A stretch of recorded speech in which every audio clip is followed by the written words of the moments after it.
friends are different. Community can include your friends, but many times they include people that you're not friends with automatically, and you don't click with naturally, and you don't get along with easily. Friends include people that perhaps, you'd rather they were not there in community with you, but there they are. And then we also discussed the idea that the first community that you dropped into, that you don't get to pick, you don't get to choose, you have no voice in the matter, is your family. And some of you are processing like, man, I've been a follower of Jesus for a while. My whole life is about transformation and reconciliation and forgiveness. And, I can't stand those people that I share their name and their blood and their DNA, and yet, really, if you exercise the muscle of generosity and kindness and patience and putting up with people that are in your immediate family, your uncles, your tias, and, Pepito and all those guys, and those of you who drove in Orange County, Blaine and Todd and Chase and Heather and Amber, all those people, don't look at me like you're not thinking what I'm thinking. I'm just saying it out loud, that's all. So when you practice that with those people, you're developing the muscle and the skills to be in community with people like us. Because this is what I will guarantee will happen. You will never find a perfect community. You will never find the perfect church. Sooner or later, somebody or something will get on your nerves, and you'll have to exercise kindness, forgiveness, or patience to continue to live in community. But we do need that irritation. We do need a bit of friction for us to grow as human beings, because that's God's plan, to drop us in the midst of other people who are on a journey like you are.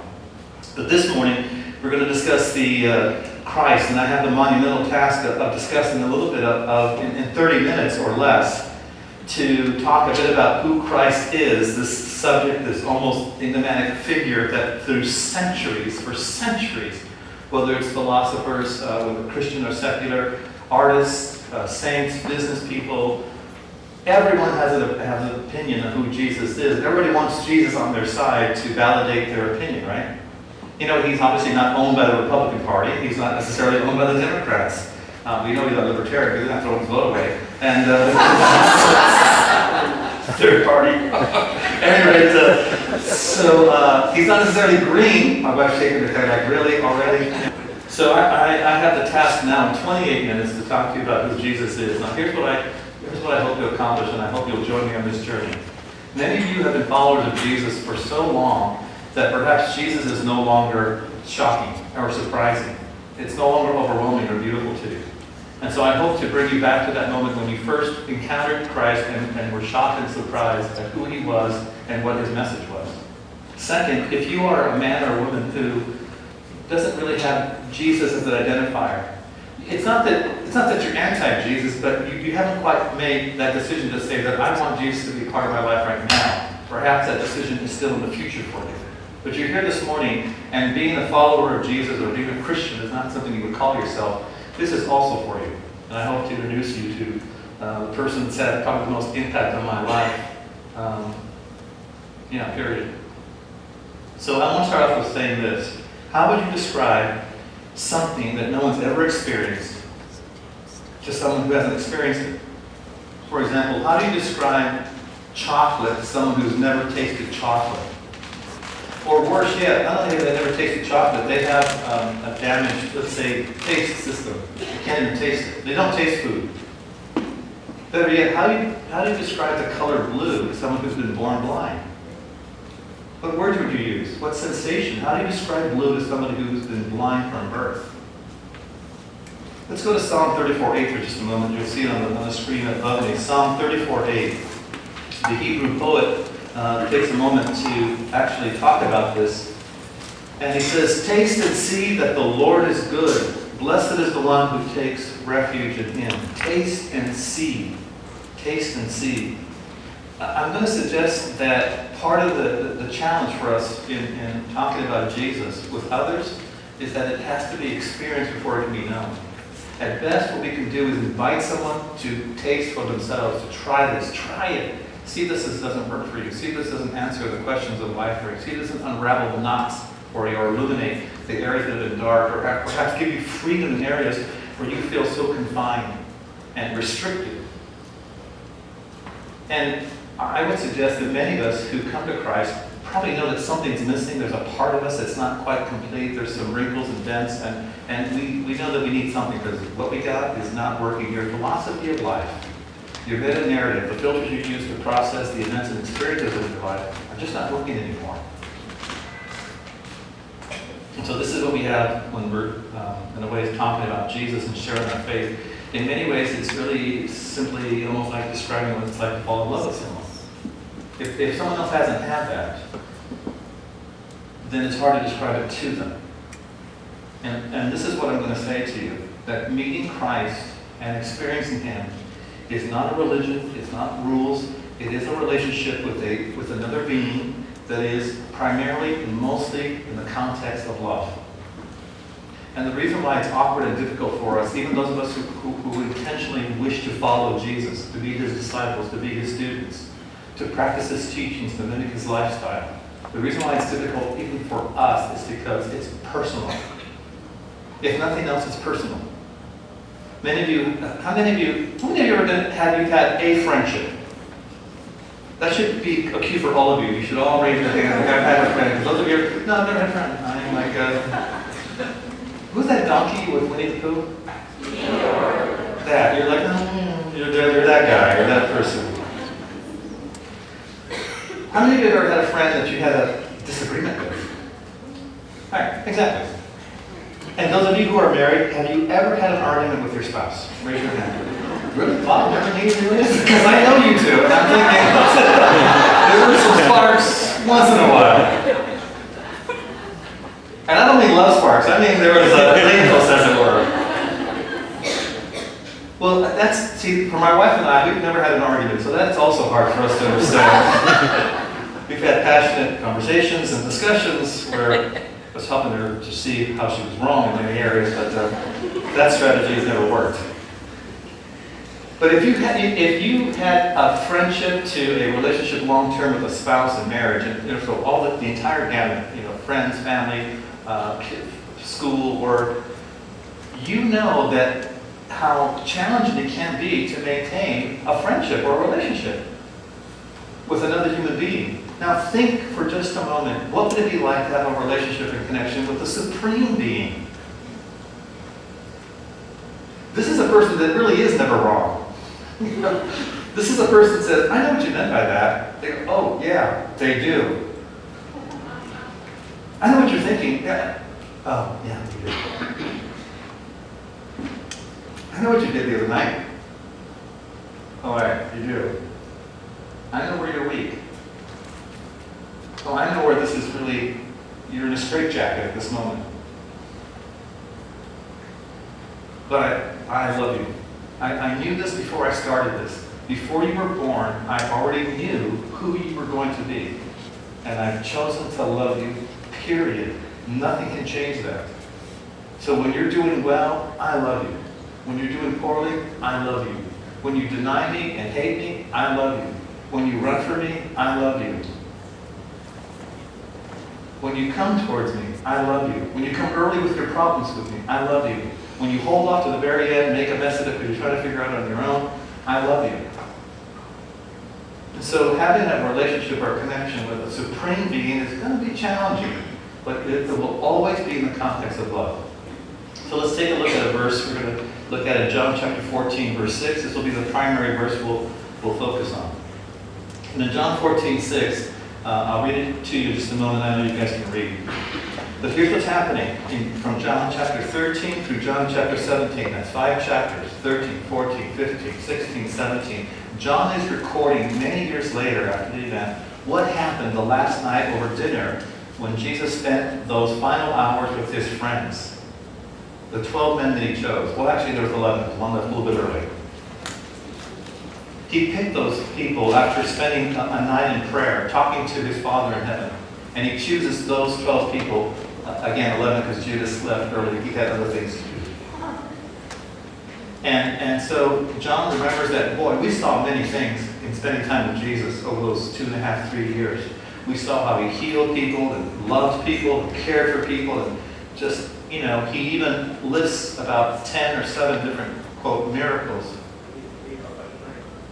But John says, but that night we saw full extent of his life, which is the context of the foot washing. And so Jesus gives us almost like this final, charter, like, hey man, if I was to sum up everything I said, it would be love each other like I've loved you. And then Thomas starts in, like, where are you going? What's going on? What's happening? And then so there was a moment where, like, of course you guys know. I mean, I've been around. Surely after 2.5, 3 years of living with me, of course you know. Well, if you would just show us the Father, we would probably get it a little bit better. You see me? You see the Father? Well, where are you going? We don't know the way. I am the way. I am the truth, and I am the life. Now, by logical deduction, that means if a person is not connected to Christ, they're not on the way, they don't have truth, and they don't have life. It's not like I sort of know, or I'm kind of close to it, or we're reaching it. He says he's it. He's those three things. And if we've been in church for a number of years, this is no longer shocking to us to consider. That there's no other truth. There's no other way of life. No, there is no life apart from Christ. It sounds very exclusive and snotty. Unless it's true, then it's just a matter of developing gratitude that we know and a desire to share it with other people. And then he points out that there's no one that comes to the Father except through me. Now, that doesn't mean that there's only one path to God, as much as it means that Jesus will take any path to connect people to God. But it's only going to happen through him, or because of him. So let me ask you, regarding the first phrase there, the way. How's your life, brother? Do you like who you are? Or who you're becoming? Have you had those moments when you kind of take a moral inventory of who you are and realize, I'm kind of a horrible human being. I am a mess. I don't even understand why people don't throw me out of places the minute I walk in. Or you have another inflated, corrupt view, which is, I'm amazing. No wonder people love me.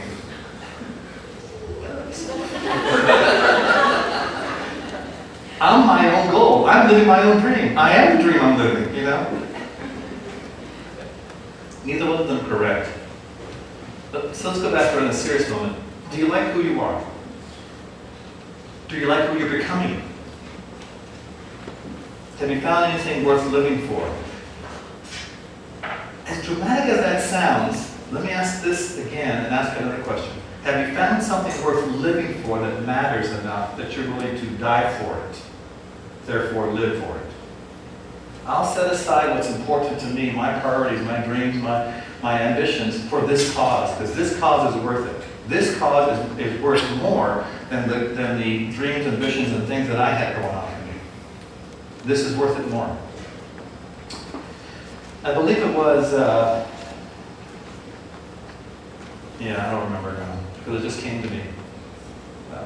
Lenin, who said something to the effect that communism would end up winning the history of the world. Because Christians don't believe enough in their cause to die for it as the communists did. Now this was said, many years ago. Of course, his idea didn't work out either. But it did say something about what he was experiencing in terms of Christianity in Russia and what he saw happening in Europe. That there were people who claimed to be followers of Jesus. Maybe they were. I don't know that. You don't know that.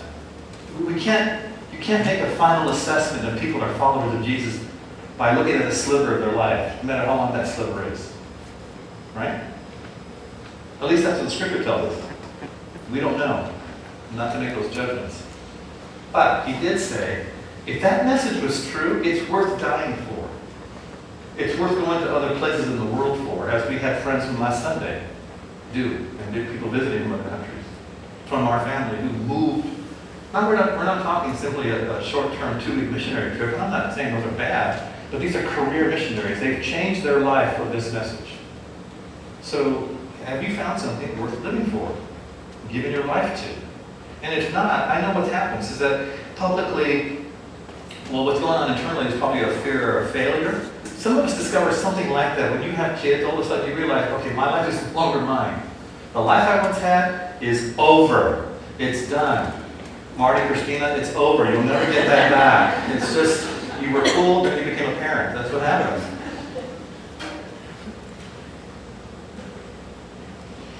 But there's something about living for a person who you love that has its own rewards.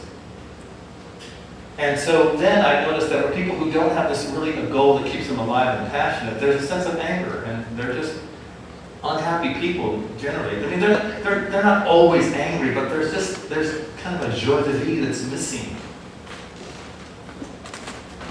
And in private, there's a bit of despair.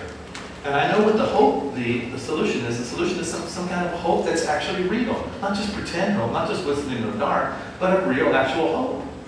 I know things are going to be better. I know things are going to work out. This is not what I enjoy. Maybe this is not a great thing, but I know, I believe and have met, listen, I know and I have believed and I have met the God who loves humanity.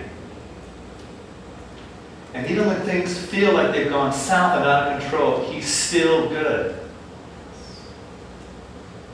Now, I recognize some of you are maybe thinking, yeah, but what about when this happens? Do you know what it must be like for a baby or a child to experience their first immunization shots? They're with mom and dad. Oh, everything's good, comfortable. It's kind of a strange room. It's all white, people wearing masks. What's going on? Like, what are they thinking when mom hands them over to a stranger to be stuck with a needle? And as a parent, the first time a kid's get a shot, you kind of die with them a little bit.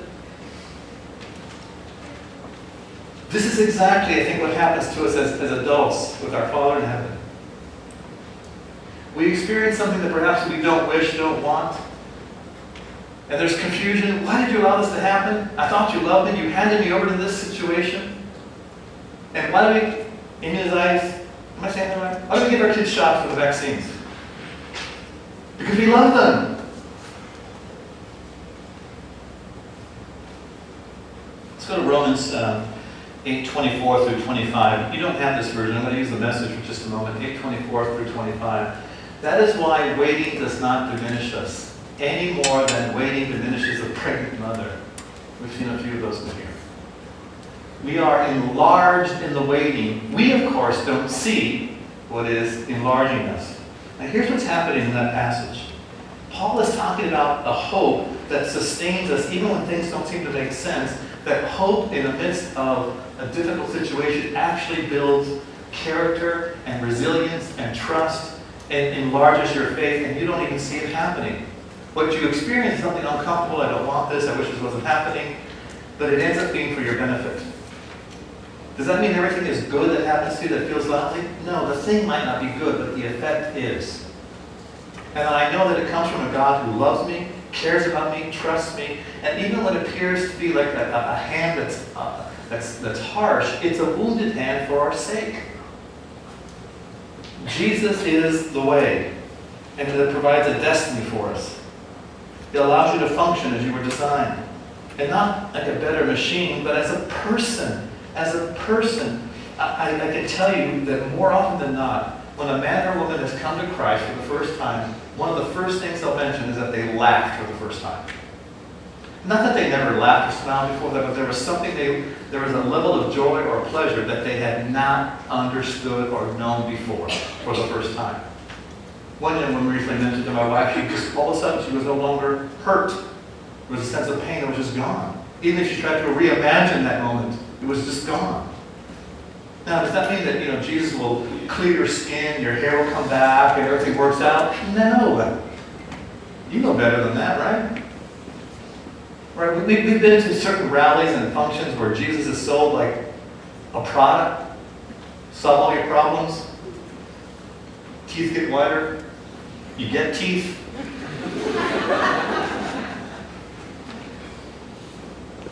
It just doesn't happen that way. But you finally get a name. You finally become a person because you met the Supreme Being who, if nothing else, is personal and makes you a person. human being. Fully functioning. All your emotions, all your mentality, everything working properly. Starting to, at least. Because you and I are not the result of an accident. At one level, and I don't mean to diminish the intellectual robust, I would say at times, struggle that some men and women have trying to imagine an immaterial spiritual world. Because, once in a while, when you think about what we believe, it sounds crazy, doesn't it? A God that we've never seen, coming a human being, born of a virgin, lives a while, dies, comes back, leaves, coming back again. On the surface, it's kind of like, maybe you should be driving a car right now. Why don't you sit down?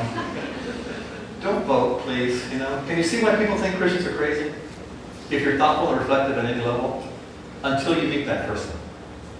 Until you meet that person, it sounds nuts. I remember a few years ago at a university setting, I had to write a paper on how do you demonstrate the resurrection is true. Like, what's the alternative if it's not true? I came up with, and I got an A on this paper, so I'm pretty proud of it. It was like 5 pages or so. For Jesus to have resurrected and did what he did, he had to be an alien. He was a space creep. This is not normal human activity. Right? So we're not speaking about a religion. We're not speaking about rules, but a relationship with someone who is just and kind and safe, but also wild and fire and unpredictable. Jesus is the same yesterday, today, forever. And what he did when he impacted that first small group of Jewish, Middle Eastern men and women, so some of them were Jewish, some of them were other mixed races as well, and then that whole thing exploded out into the world that we have now.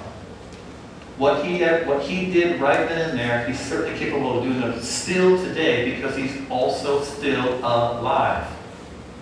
And that's the difference. There have been many significant moral teachers, gurus, philosophers that have interesting ways of viewing life, and maybe some of you have tried that. That's great. Awesome. I truly mean that. I myself am finishing my degree work in philosophy. I don't have a disrespect for that. But I know this, that the person who can die and then come back to life wins. I kind of take what they have to say a bit more seriously.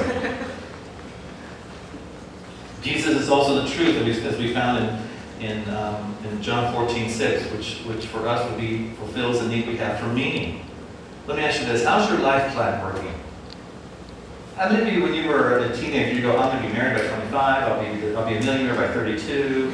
I'll be out of the country by 36, and I'm going to own this. I'm going to do that." You have magazines you used to look at. You knew the car you were going to be driving.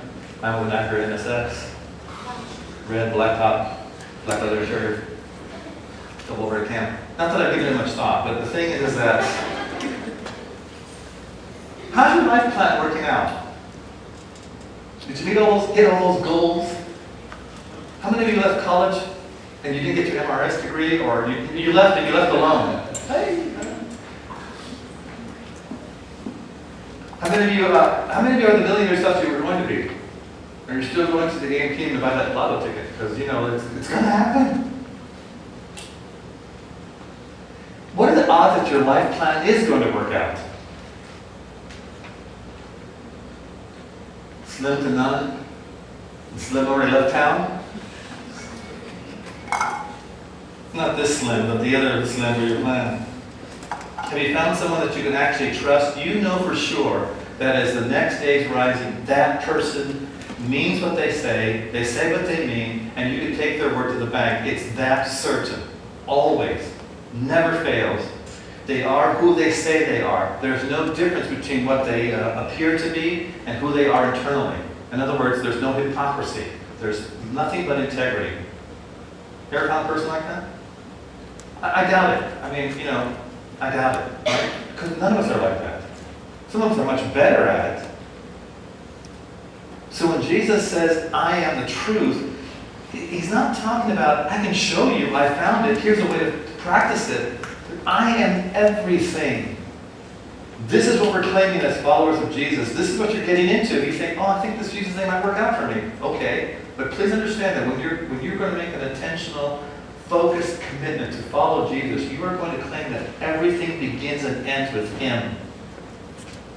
The meaning of your life, the meaning of history, where history is moving towards, is Jesus. Not Roman Catholicism, not Protestant, not even Mosaic. Yeah, not even Mosaic. There's no church, there's no group, there's no religion, nothing but Jesus. I've been a follower of Christ for 40 years, which means I've done 3 pretty well.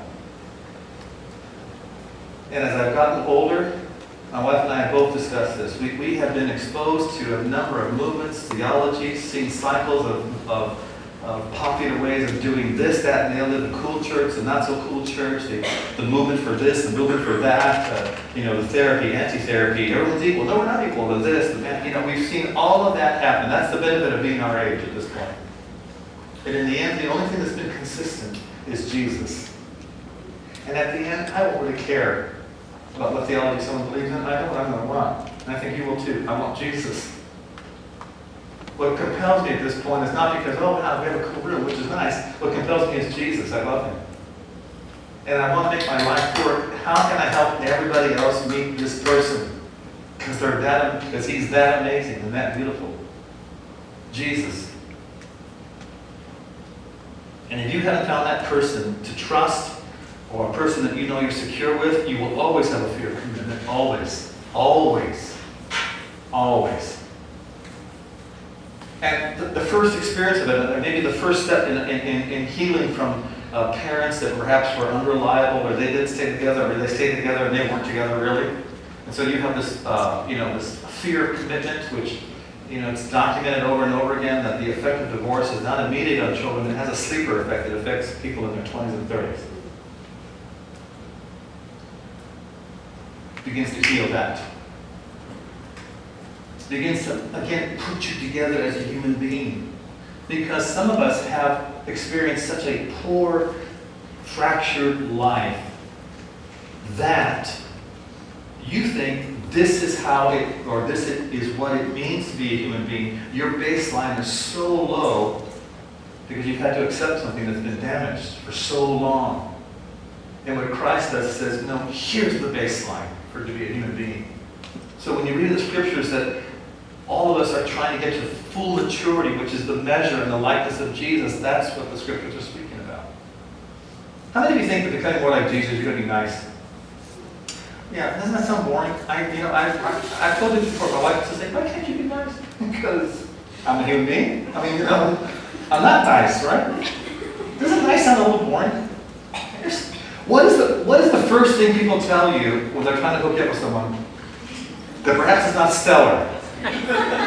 They're not A-list material. Dude, what is she like? Bro, she's nice. So nice. What's he like? Oh, is he cute? Does he have money? He's a nice guy.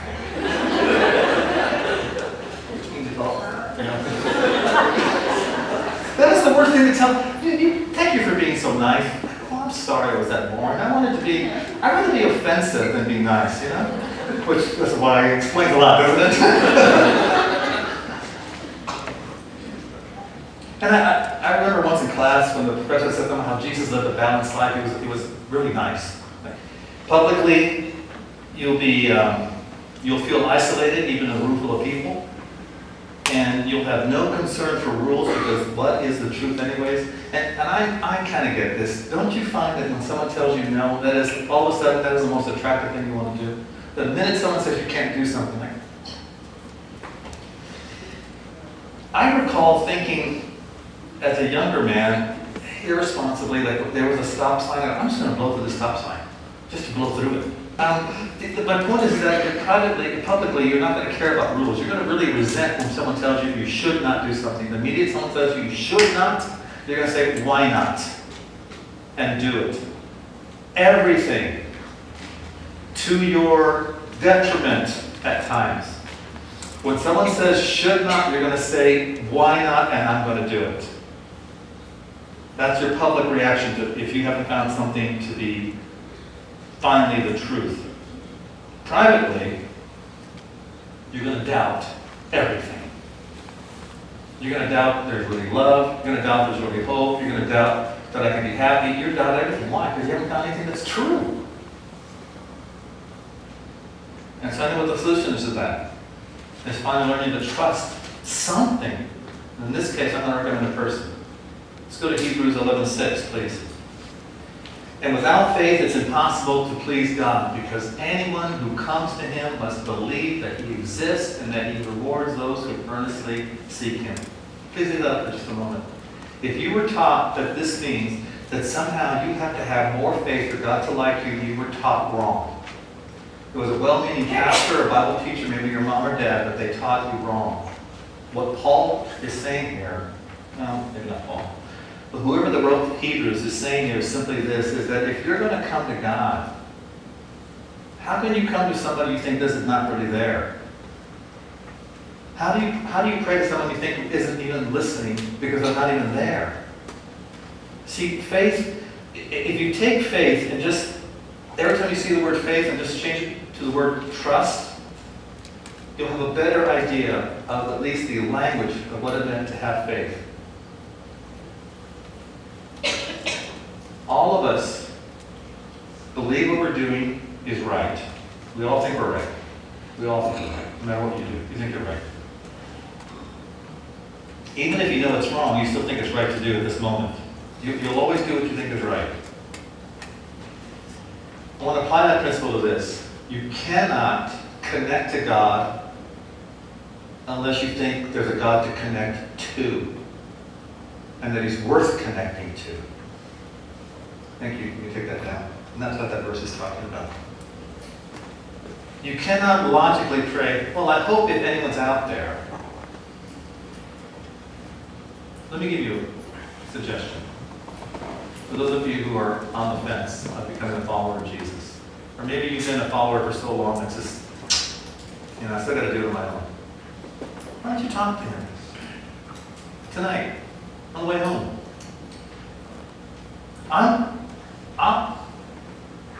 Do this. Make this bet with Him. If you're really there, I'll live for you.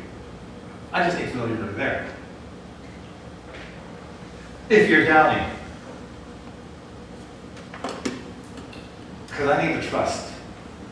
You need to land on something eventually. It's great to have an open mind.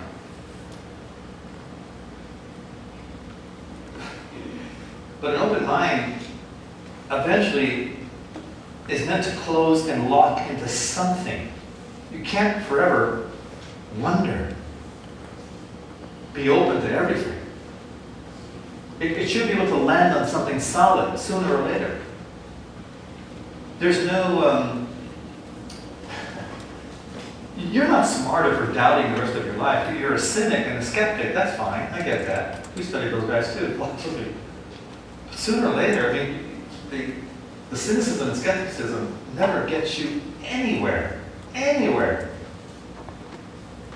And I think it's smart once in a while to take an inventory of what you believe and make sure that, is this really still true? Yes. Oh, great. I didn't just buy into something someone sold me. You and I need to be able to trust a real person that lives. Not an idea, not a set of rules, not principles, but somebody who's not even just a human being. We need to be able to trust the Supreme Being who lives. And not only lives, but became one of us at a certain time and knew what it was like to be a human being. To be helpless, to be weak, to feel loneliness, to be a small business owner. To have someone close to him die. We don't know when Joseph passed on. His father. To suffer, to be misunderstood, to be miscommunicated, to be misquoted. Is there somebody here that hasn't experienced any of that? So when Hebrews says that we have a God, a high priest, that knows what it's like to be human, He does know what it's like to be human, up to and including what it feels like to die horribly. Jesus is also the life that satisfies our identity needs. Who do you need? Have you ever taken pride in, I don't need anybody, man? I don't need anybody. Oh, you've been hurt. I see what happened here. women, they're all the same. Oh, so who dumped you? They're just dogs. Well, that's true. But still, who hurt you, honey? Which man was it? Your dad? Did he start this chain reaction? And then every boyfriend and every person who's come close to you, you've just made that person? And you hate that man so much, who hurt you, that you're always reacting to that person? Who do you need? Who do you need? And isn't there a part of you, especially if you're a guy, thinking, well, I don't really want to need anybody, my own self. I tell myself that, and then at night when I fall asleep, I put my hand on Lily's to touch her. She's usually asleep by that time, because I don't want to remember that either. You know what happens when you love somebody? So before you get into this Jesus thing, I'm telling you right now, if you love somebody, you will need them at the level. Now you're not defined by them. You're not completed by them. But there's something about having that person a witness to your life. Now what if it was a supreme being? And the supreme being loved you back? And it was a witness to your entire life, maybe human history, and saw your place in it. Said, hey, I know what I have this plan for you, and you're going to be amazing. I know what I'm going to do for you, and you can have this place over here. I have this thing I want you to do, that this needs to be done. But let's face it, Jesus didn't solve all the problems in the world, right? There's still hunger, correct? There's still human trafficking going on. There's still way too much, or any rape is way too much, right? Violence. Do we have problems in education? I'm not dumping on teachers. I know your hands are tied in many ways. Is there a problem in government? Is there a problem in the music scene? Is there something in art that could be enhanced? Do we have problems in any industry? Yes. We have problems in every section and area of our life. There's too much human suffering everywhere. And Jesus didn't solve that. But he invites you to. What is God doing about evil? What are you doing about evil? I mean, whose problem is it? A compassionate, vision-generating God or gutless followers of Jesus? Because the God that I have seen and met, and you have somebody who has seen and met, you know that that person cares. He's the life. Have you found someone who cares for you? And if not, here's what happens. You not only, this is crazy. I've had this conversation with men and women. You don't mind sleeping with them. You just don't want to be involved with them. Like, I don't mind having sex with you, but I don't want to actually have dinner with you. You have such a confused sense of intimacy that you can share your body with somebody, but you don't want to share your thoughts or your emotions with that person. It's just upside down. There's a fear of intimacy and of being known. Because if they knew you, surely they wouldn't like you. And so you think the only thing you have to offer is what either your money, your looks, or whatever you bring to the table, you think, but not you. And this is why in the midst of maybe multiple partners, even in a marriage or in a room full of people, you can feel incredibly, crushingly, suffocatingly alone. And you can never, here's the worst news, you will never outgrow your capacity to be killed by loneliness until you meet someone. Now, with all due apologies to Dean Martin, in a way, you are nobody until somebody loves you, but I'm suggesting it's not like another person, well, human being. It's the supreme being that you need to experience love from. Otherwise, you're demanding to be fulfilled by another human being, a mere mortal, and you know what? They're trying to demand that from you. And it's a horrible relationship. So you're incredibly lonely privately, and I know what the solution is. This is going to sound cliche, like the old Beatles song, all you need is love, that's what you need. That's what you need. You need to be loved so badly, so much, held, hugged, loved, appreciated, encouraged, celebrated, served, prayed for, missed. You need a heavy dose, stacked, you need the full vial, everything, bathe in that love. And that's what happens when you meet Christ. Let's go to 1 Peter chapter 2, verse 9 through 10. This is also the message. But you are the ones chosen by God. Think of that just for a moment. If that story's true, that he would choose you, not, and I know if you're sitting in this room, yeah, I get it, he chooses these people. No, the person in your chair, he's chosen you. You are chosen by God for the high calling of priestly work. And priest, a priest is helping people connect to God, right? Where a prophet speaks to people on behalf of God. Right? So you're called for the priestly work. So you see there's that idea of God inviting you to help humanity. Chosen to be a holy people, God's instruments, his tools. I'm a tool for Jesus. I just got that metaphor in my head. I'm a tool for Jesus. And God's instruments, now you'll never forget this, and no matter how you try. God's instruments to do his work and speak out for him. Now, by the way, I don't mean this weirdly, I'm going to confront the culture for Jesus and get arrested, that's what I'm... No, I mean being able to share your life with other people and love them in action and speech. And to tell others of the night and day difference he made for you. Listen, you don't have to be clever to be a Christian. It helps, but you don't have to be clever to share what's happened. All you need to do is just be like that guy the guy that lived in the cemetery or the tombs when Jesus gave him the final thing. I need you to stay here and tell your friends and family the mercy that God has given you. That's all you have to do. I used to be this, but now I'm that. I was like this, but now I'm like that. You know what I used to think? I used to think this, but now I think that. But that sort of requires that there was, hold on, ready? A change. Otherwise, like, you kind of look the same to me, the way you're living.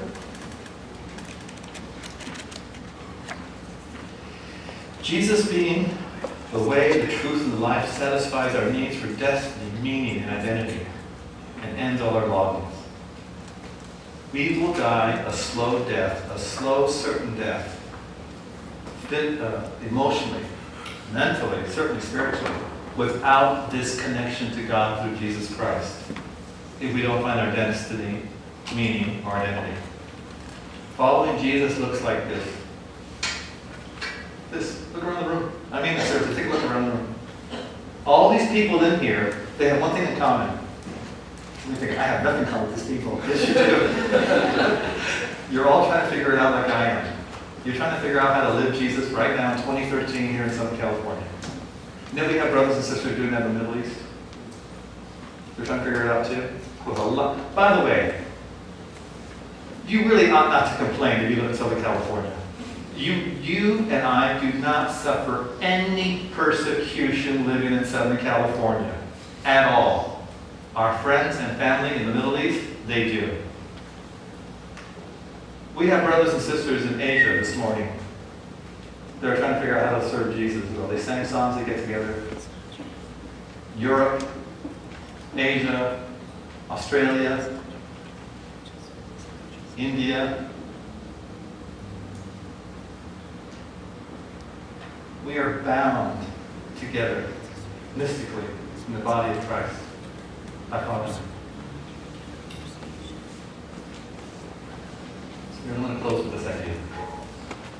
If you have not made an intentional decision to follow Jesus, why not?